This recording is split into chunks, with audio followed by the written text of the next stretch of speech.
অসম্ভবকেই সম্ভব করা অনন্তের কাজ। আর আমি বলবো অসম্ভবকে সম্ভব করা অনন্ত জলিলের কাজ না। অসম্ভবকে সম্ভব করা হচ্ছে বাঙালির কাজ। বাঙালি পারে না এমন কোনো কাজ নাই। আর বাঙালির সেই সব কাজগুলো কোনো ভালো কাজ না। চুরি, ছিনতাই, চাঁদাবাজি, রাহাজানি কিংবা বাটপারি, চিটারি এইসব অসম্ভব কাজগুলোকেই সবসময় সম্ভব করে বেড়ায় আমাদের বাংলাদেশের মানুষ। আর বাংলাদেশের রাজনৈতিক দলগুলোর কথা কি বলবো, এরা হচ্ছে এখন এক কথা বলে, আবার একটু পরে আরেক কথা বলে। বাংলাদেশের যে প্রধান রাজনৈতিক দল দুইটা আছে, বিএনপি এবং আওয়ামী লীগ, এবং এর পাশাপাশি যে অন্যান্য রাজনৈতিক দলগুলো আছে, প্রত্যেকটা দলের আচরণ প্রায় সিমিলার, একই রকম। তো এরা আসলে কিরকম হয়, এরা হচ্ছে মিথ্যাবাদী হয় এবং মিথ্যা আশ্বাসী হয় এবং সুবিধাবাদী হয়, এবং এরা হচ্ছে চাঁদাবাজি বা দুর্নীতির কাজ করতেই সবসময় স্বাচ্ছন্দ্য বোধ করে। এরা সবসময় জনগণকে একটি আশ্বাস দেয়, পরবর্তীতে তাদের কাজ থাকে অন্যরকম। তো আসলে আমি যেই বিষয়টা নিয়ে কথা বলতে চাচ্ছিলাম আজকে, সেটা হচ্ছে ইশরাকের এই যে মেয়র পদে অধিষ্ঠিত হওয়ার ব্যাপারে যে শপথ গ্রহণের ব্যাপারটি বর্তমানে আলোড়ন সৃষ্টি করেছে, সেই বিষয়টা নিয়ে। ২০২০ সালে যখন ঢাকার দক্ষিণ সিটি কর্পোরেশনের মেয়র নির্বাচন অনুষ্ঠিত হয়, সেই নির্বাচনটি সুষ্ঠু হয় নাই এই বলে যথা নিয়মের ভিত্তিতে ইশরাক কিন্তু আহ, মামলা করেন কিংবা আদালতকে আবেদন করেন যাতে এই নির্বাচনটিকে বাতিল করা হয়। কিন্তু কখনো বলা হয় নাই যে সেখানে তিনি নির্বাচনে জয়লাভ করেছেন, সেই ক্ষেত্রে তিনি মেয়র হিসাবে দাবিদার হবেন। তো এই যে একটি এতদিন ধরে যে ২০২০ সাল থেকে ২০২৪ সাল আওয়ামী লীগ সরকার পতনের পূর্ব পর্যন্ত যে আবেদনটি ছিল, সেটা এখন পরিবর্তিত হয়ে অন্যদিকে ধাবিত হয়েছে। এখন ইশরাক বলতেছে যে তিনি নিজেকে মেয়র দাবি করতেছেন, এবং মেয়র হওয়ার জন্য তিনি আহ, যে নিজেকে হচ্ছে শপথ বাক্য পাঠ করানোর ব্যাপারে সরকারকে প্রতিনিয়তই চাপ দিয়ে যাচ্ছেন, এবং তারই ধারাবাহিকতায় তিনি ঢাকা সিটি কর্পোরেশনের গেটের সামনে তাদের নেতাকর্মীদের নিয়ে কিন্তু সমাবেশ করে যাচ্ছেন।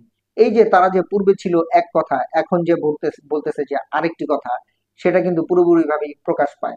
পূর্বে যখন তারা ক্ষমতায় ছিল না, যখন আওয়ামী লীগ সরকার ক্ষমতায় ছিল, তখন তাদের দাবি ছিল যে এই নির্বাচনটিকে যাতে বাতিল করা হয়। আর সময়ের প্রেক্ষিতে তারা এখন এটাকে উপেক্ষা করে নতুন ভাবে তারা আবেদন করতেছে যে তাকে যাতে মেয়র হিসেবে সেখানে অধিষ্ঠিত করানো হয়। আর বাংলাদেশের যেই বিচার ব্যবস্থা কিংবা আদালত আইন, এর কথা আসলে কি বলবো, এরা হচ্ছে বিটিভির মতো। বিটিভি আসলে কিরকম হয় যে যখন যার তখন তার, দুনিয়া যদি উল্টেও যায়, বিটিভিতে কখনো নেগেটিভ নিউজ প্রচার হয় না, সবসময় সরকারের গুণগানমূলক কথাগুলি সেখানে প্রকাশ করা হয়। তো বাংলাদেশের বিচার ব্যবস্থা কিন্তু ঠিক তেমন ভাবেই বর্তমানে চলতেছে। এত বছর ধরে আওয়ামী লীগ সরকারের চামচামি করে আসছে বাংলাদেশের বিচার ব্যবস্থা, আর এখন আওয়ামী লীগ সরকার পতনের পরে এরা বিএনপির সমর্থনেই কিন্তু কাজ করতেছে।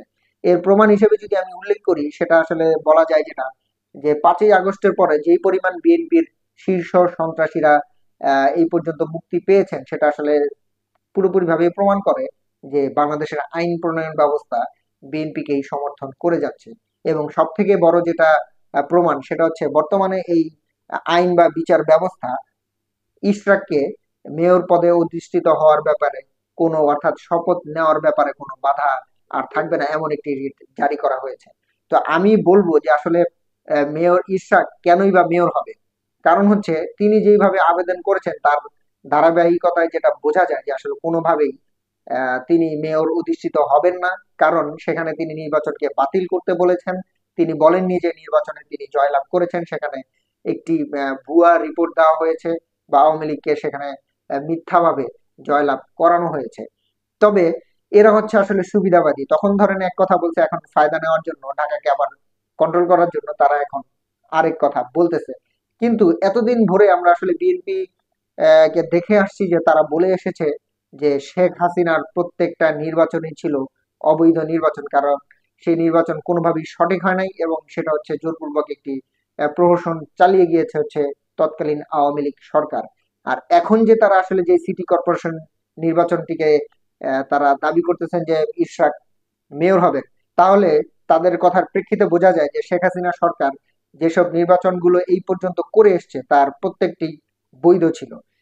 এই যে তাদের যে কথার দ্বিমত পোষণ, মানে ইয়ে অতীতে তারা বলে আসতেছে অবৈধ নির্বাচন, তো অবৈধ নির্বাচন যদি হয়েই থাকে, তাহলে ইশরাক কেন সিটি কর্পোরেশনের মেয়র হিসেবে নতুন ভাবে অধিষ্ঠিত হবে, এটাই হচ্ছে আমার প্রশ্ন।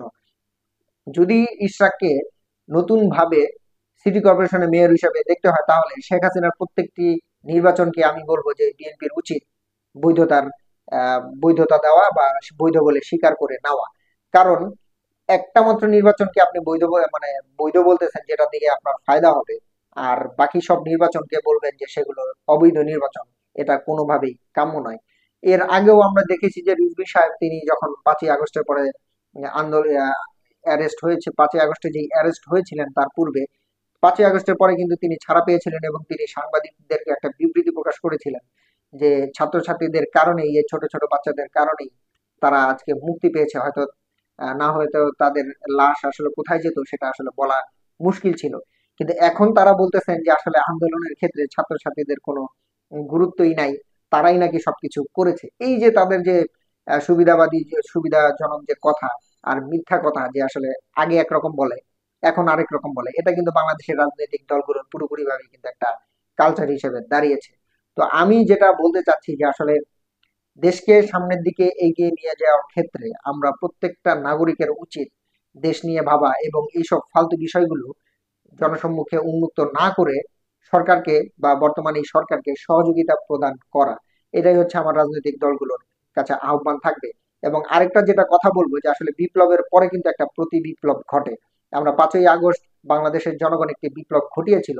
এরপরে দেশকে সামনের দিকে এগিয়ে নিয়ে নিয়ে যাওয়ার জন্য অবশ্যই আরেকটি প্রতি বিপ্লব কিন্তু এখন ঘটতে যাচ্ছে। বাংলাদেশের যে রাজনৈতিক বর্তমান যে চলমান পরিস্থিতি, এটাতে দেখা যায় যে সাধারণ জনতার যে এনসিপির যেসব যে রাজনৈতিক দলটা আছে, এটার বিপক্ষে কিন্তু এখন বিএনপি।